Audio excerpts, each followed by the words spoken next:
യേശുവിൻ്റെ പീഡാനുഭവരംഗം. An Catherine എമറിച്ചിൻ്റെ ദർശനങ്ങൾ.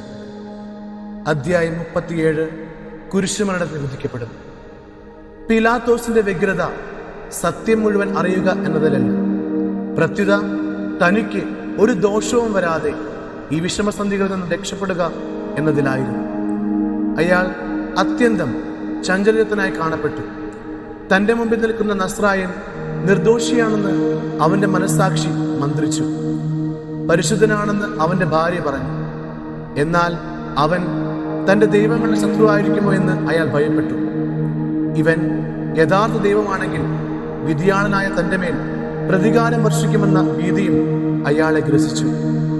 ഈശോ പറഞ്ഞ അവസാന വാക്കുകൾ അയാളെ ഭയപ്പെടുത്തുകയും അസ്വസ്ഥനാക്കുകയും ചെയ്തിരിക്കുന്നു.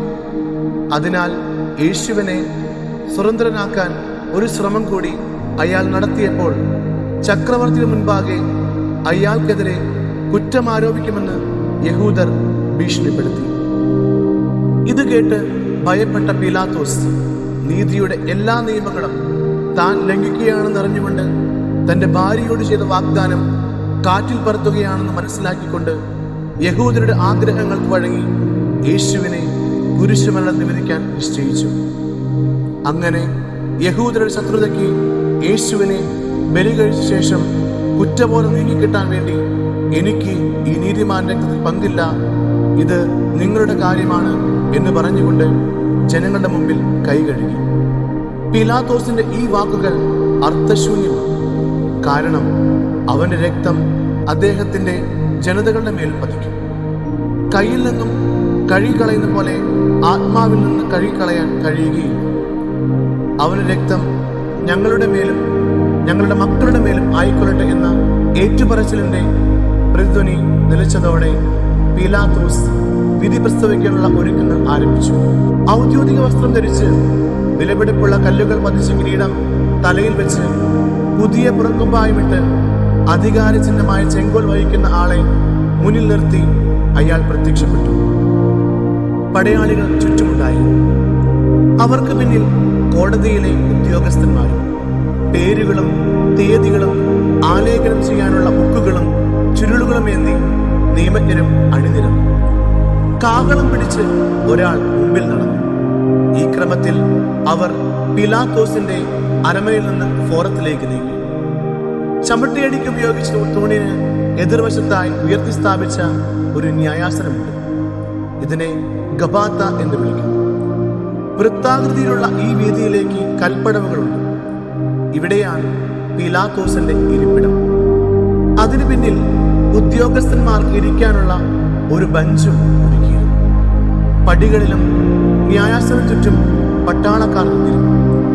ഫരിസേയരിൽ പലരും ദേവാലയത്തിലേക്ക് പോയിരുന്നത് കൊണ്ട് അന്നാസും കയ്യാഫാസും 28 പുരോഹിതരും മാത്രമേ റോമൻ ഗവർണറുടെ ഫോറത്തിലേക്ക് അനുയാത്ര ചെയ്തുള്ളൂ. ഇതാ മനുഷ്യനെന്ന് പറഞ്ഞ് പീലാത്തോസ് ഈശോയെ ജനങ്ങൾക്ക് കാണിച്ചു കൊടുത്ത അവസരത്തിൽ 2 കള്ളന്മാരെയും അവർ കോടതിയിലേക്ക് കൊണ്ടുവന്നിരുന്നു.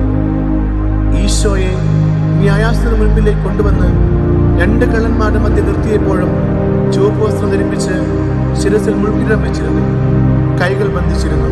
പീലാത്തോസ് ഇരിപ്പിടത്തിൽ അസ്വസ്ഥനായി. അവരെ സംബോധന ചെയ്തു പറഞ്ഞു, ഇതാ നിങ്ങളുടെ രാജാവ്.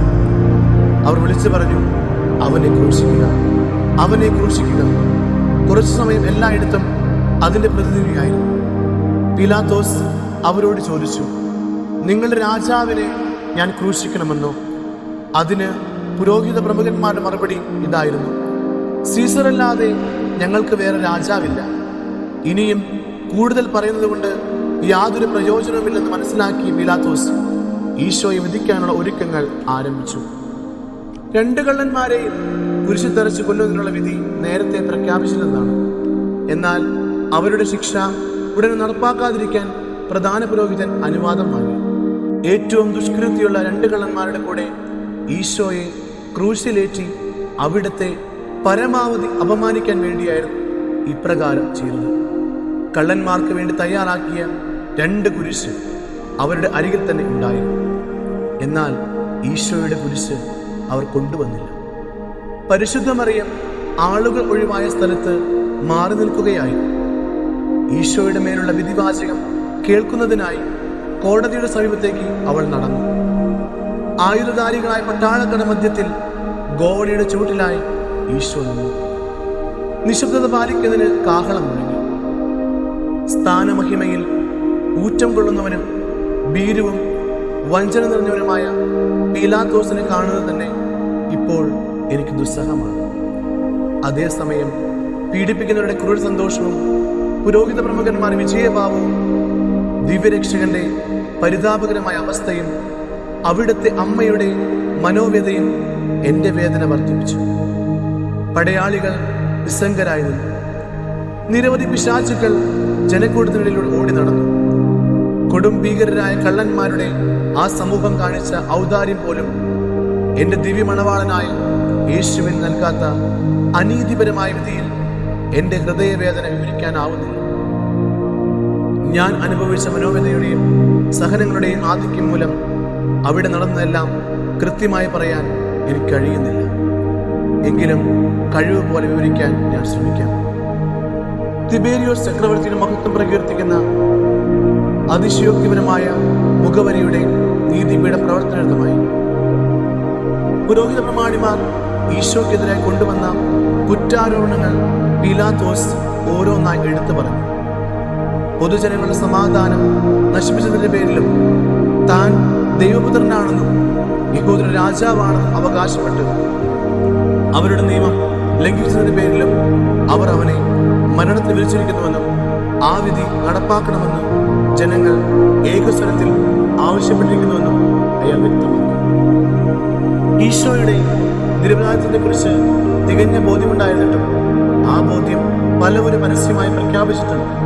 യഹൂദരുടെ തീരുമാനം നീതിയുക്തമാണെന്ന് അതനുസരിച്ച് താൻ വിധി പ്രസ്താവിക്കേണ്ടിയിരിക്കുന്നുവെന്ന് പതറുന്ന സ്വരത്തിൽ പറഞ്ഞ് ആ ന്യായാധിപൻ ഇപ്രകാരം പ്രഖ്യാപിച്ചു: യഹൂദന്മാരുടെ രാജാവായ നസ്രത്തിലെ ഈശോയെ കുരിശുമരണത്തിൽ ഞാൻ വിധിക്കും. വിധിവാചകം കേട്ട് പരിശുദ്ധ മറിയം ബോധരഹിതയായി. കാരണം തന്റെ പ്രിയപുത്രൻ വേദനാജനകവും അപമാനകരവുമായ മരണം ഭരിക്കേണ്ടിയിരിക്കുന്നത് അവൾക്കുറപ്പായി. അവിടെ കൂടിയിരുന്നവർ പരിശുദ്ധ മറിയത്തെ നിന്ദിക്കാതിരിക്കാൻ വേണ്ടി യോഹന്നാനും ഭക്തസ്ത്രീകളും അവളെ അവിടെ നിന്ന് കൊണ്ടുപോയി. എന്നാൽ തന്റെ മകന്റെ സഹനം വഴി വിശുദ്ധീകരിക്കപ്പെട്ട സ്തനങ്ങൾ ഓരോന്നും കണ്ണുനീര് കൊണ്ട് നനയ്ക്കുന്നതിനായി തന്നെ വീണ്ടും അങ്ങോട്ട് കൊണ്ടുപോകണമെന്ന് ആ അമ്മ അപേക്ഷിച്ചു. ഇപ്രകാരം ദിവ്യനാഥന്റെ അമ്മ തിരുസഭയുടെ പേരിൽ ആ വിശുദ്ധ സ്ഥലങ്ങൾ സ്വന്തമാക്കി. വിധി പ്രസ്താവിച്ച ശേഷം പീലാത്തോസ് തന്നെ വിധിവാചകം എഴുതി. പിന്നിൽ നിന്നിരുന്നവർ അത് 3 തവണ പകർത്തി എഴുതി. എന്നാൽ പ്രസ്താവത്തിൽ നിന്നും വ്യത്യസ്തമായിരുന്നു എഴുതിയ വാക്കുകൾ.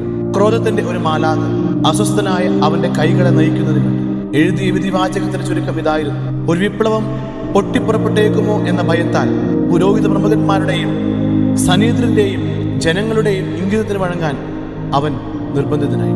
ക്രമസമാധാനം നശിപ്പിച്ചതിന്റെ ദൈവദൂഷണം പറഞ്ഞതിന്റെയും അവരുടെ നിയമങ്ങൾ ലംഘിച്ചതിന്റെയും പേരിൽ നസ്രത്തിലെ ഈശോയെ മരണത്തിന് വിധിക്കണമെന്ന് ജനം ബഹളം വെച്ച് ആവശ്യപ്പെട്ടു. അവരുടെ കുറ്റാരോപണങ്ങൾ അടിസ്ഥാനരഹിതമാണ് തോന്നിയെങ്കിലും അവനെ ക്രൂശിക്കാൻ അവർക്ക് വിട്ടുകൊടുത്തിരിക്കുന്നു.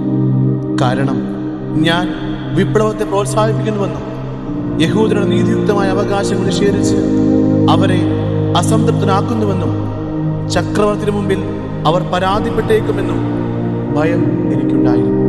രാജ്യത്തിന്റെ വിവിധ ഭാഗങ്ങളിലേക്ക് കൊടുത്ത പീലാത്തോസിന്റെ കുമ്പസ്തന്മാർ പല പ്രാവശ്യം ഈ വിധിവാചകം പകർത്തി എഴുതി. തത്സമയം പീലാത്തോസ് കുരിശിന്റെ മുകളിൽ വെക്കേണ്ട ശീർഷകം എഴുതി ഉണ്ടാക്കുകയായിരുന്നു. പ്രധാന പുരോഹിതന്മാർ വിധിവാചകം കേട്ട് അസംതൃപ്തരായി. അത് സത്യമല്ലെന്ന് അവർ പറഞ്ഞു. കൂടാതെ കുരിശിന്റെ മുകളിൽ വെക്കേണ്ട ശീർഷകം തിരുത്തി എഴുതിക്കാൻ അവർ ന്യായാസനത്തിന് ചുറ്റും കൂടി ശബ്ദമുണ്ടാക്കി. യഹൂദരുടെ രാജാവ് എന്നതിനു പകരം ഞാൻ യഹൂദരുടെ രാജാവാണെന്ന് ഇവൻ പറഞ്ഞു എന്നെഴുതണമെന്ന് അവർ നിർബന്ധപൂർവം ആവശ്യപ്പെട്ടു. എന്നാൽ പീലാത്തോസ് അക്ഷമനായി കോപത്തോടെ അവരോട് പറഞ്ഞു: ഞാൻ എഴുതിയത് എഴുതി. ഈശോയുടെ കുരിശ് 2 കള്ളന്മാരുടെ കുരിശിനേക്കാൾ ഉയരമുള്ളതായിരിക്കണമെന്ന് പുരോഹിത പ്രമുഖർക്ക് നിർബന്ധമുണ്ടായിരുന്നു. പീലാത്തോസ് എഴുതിയ ശീർഷകം സ്ഥാപിക്കണമെങ്കിൽ കുരിശിന്റെ നീളം കൂട്ടേണ്ടിയിരുന്നതാണ്. ഈ സാഹചര്യത്തിൽ ശീർഷകമേ വെക്കേണ്ട എന്ന നിലപാട് അവർ സ്വീകരിച്ചു. എന്നാൽ പീലാത്തോസ് അവരുടെ വാക്കുകൾക്ക് ഒരു വിലയും കൊടുക്കാതെ തന്റെ തീരുമാനത്തിൽ ഉറച്ചു നിന്നു. ഒരു കഷ്ണം തടി കൂട്ടിച്ചേർത്ത് കുരിശിന്റെ നീളം വർദ്ധിപ്പിക്കാൻ നിശ്ചയിച്ചു. അതിന്റെ ഫലമായി കുരിശിന് ഒരു പ്രത്യേക രൂപം കൈവന്നു. ഒരു മരത്തിന്റെ തായ്തടിയിൽ നിന്നുള്ള 2 ശാഖകൾ പോലെ. ഇംഗ്ലീഷ് അക്ഷരമാലയിൽ Y എന്ന അക്ഷരത്തിന്റെ ആകൃതിയായിരുന്നു അതിന്. കട്ടി കുറഞ്ഞ വേറൊരു കഷ്ണം കൂട്ടിച്ചേർത്ത് നെടുങ്കൈയുടെ തണ്ടിന്റെ നീളം വർദ്ധിപ്പിച്ചു. കൂടാതെ കാലുകൾ വെക്കുന്നതിനായി കട്ടിയുള്ള ഒരു കഷ്ണം തടി ആണി അടിച്ചുറപ്പിച്ചു. പീലാത്തോസ് വിധി പ്രസ്താവിച്ചുകൊണ്ടിരിക്കുമ്പോൾ അവന്റെ ഭാര്യ ക്ലോഡിയ വാഗ്ദാന മോതിരം തിരികെ കൊടുത്തയക്കുന്നത് ഞാൻ കണ്ടു. അന്ന് സായാഹ്നത്തിൽ അവൾ അവനെ വിട്ട് ഈശോയുടെ സ്നേഹിതരുടെ കൂടെ ചേർന്നു. അവർ അവളെ ജെറുസലേമിൽ ലാസറിന്റെ വീട്ടിൽ നിലവറയിൽ ഒളിപ്പിച്ചു. അന്നേ ദിവസം തന്നെ ഈശോയുടെ മറ്റൊരു സ്നേഹിതൻ ഗബാത്തയുടെ പിന്നിലുള്ള ഭിത്തിയുടെ കല്ലിന്മേൽ ലത്തീൻ ഭാഷയിൽ പച്ച നിറത്തിൽ ഇപ്രകാരം എഴുതി വെച്ചു: നീതിയില്ലാത്ത ന്യായാധിപൻ. അതിനും താഴെയായി ക്ലോഡിയ പ്ലോക്കസ് എന്ന പേരും ആലേഖനം ചെയ്തു.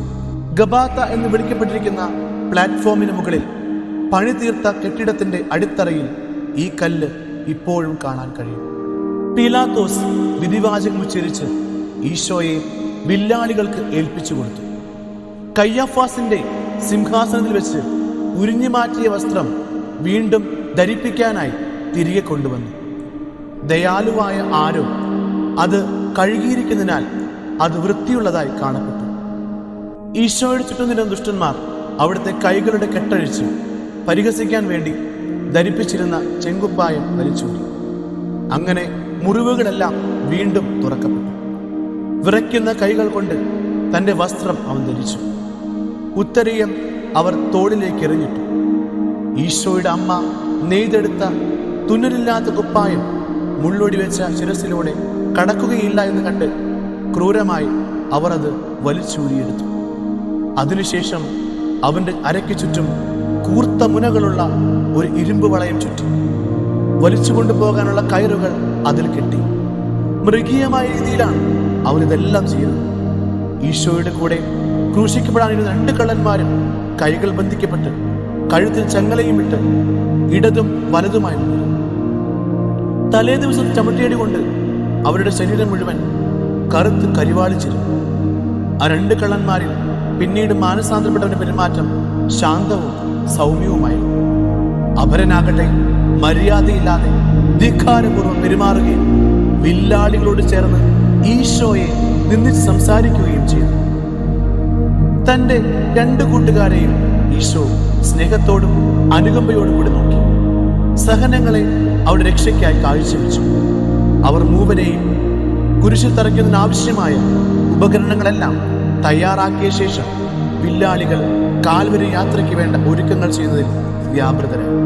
പെസഹ തിരുനാൾ ദേവാലയത്തിലെത്താൻ വൈകിപ്പോകുമോ എന്ന് ഭയപ്പെട്ട് അന്നാസും കയ്യാഫാസും പീലാത്തോസുമായി മല്ലടിച്ച ശേഷം ഈശോയുടെ വിധിവാചകം എഴുതിയിരുന്ന തുകൽ ചുരുളുമെടുത്ത് ബലിയർപ്പിക്കുന്നതിനായി കോപത്തോടെ അവിടെ വിട്ടു. യഥാർത്ഥ പെസഹ കുഞ്ഞാടിനെ തങ്ങൾ ഉപേക്ഷിച്ചു പോവുകയാണെന്ന് അവർ അറിഞ്ഞില്ല. ക്രൂരന്മാരും മൃഗപ്രായമായ പീഡകർ യേശുവിനെ കുരിശാകുന്ന ബലിവേദിയിലേക്ക് കൊണ്ടുപോകുകയും വെറുമൊരു പ്രതീകം മാത്രമായിരുന്ന കുഞ്ഞാടിനെ ബലിയർപ്പിക്കാൻ കല്ലുകൾ കൊണ്ട് നിർമ്മിച്ച ദേവാലയത്തിലേക്ക് അവർ പോയി. ബാഹ്യമായി അശുദ്ധരാകാതിരിക്കുവാൻ അങ്ങേയറ്റം ശ്രദ്ധിച്ചു. എന്നാൽ അവരുടെ ആത്മാവ് ക്രോധവും വെറുപ്പും അസൂയയും കൊണ്ട് മലിനമായിരുന്നു. അവന്റെ രക്തം ഞങ്ങളുടെ മേലും ഞങ്ങളുടെ മക്കളുടെ മേലും ആയിക്കൊള്ളട്ടെ എന്ന വാക്കുകളാൽ ബലിവസ്തുവാകുന്ന യേശുവിന്റെ മേൽ കൈകൾ വെച്ച് പാപപരിഹാര ബലി ആരംഭിക്കുകയായിരുന്നു. അങ്ങനെ 2 പാതകൾ തുറക്കപ്പെട്ടു. യഹൂദരുടെ നിയമങ്ങളുടെ ബലിവേദിയിലേക്ക് നയിക്കുന്ന ഒന്നും കൃപയുടെ ബലിപീഠത്തിലേക്ക് നയിക്കുന്ന മറ്റൊന്നും.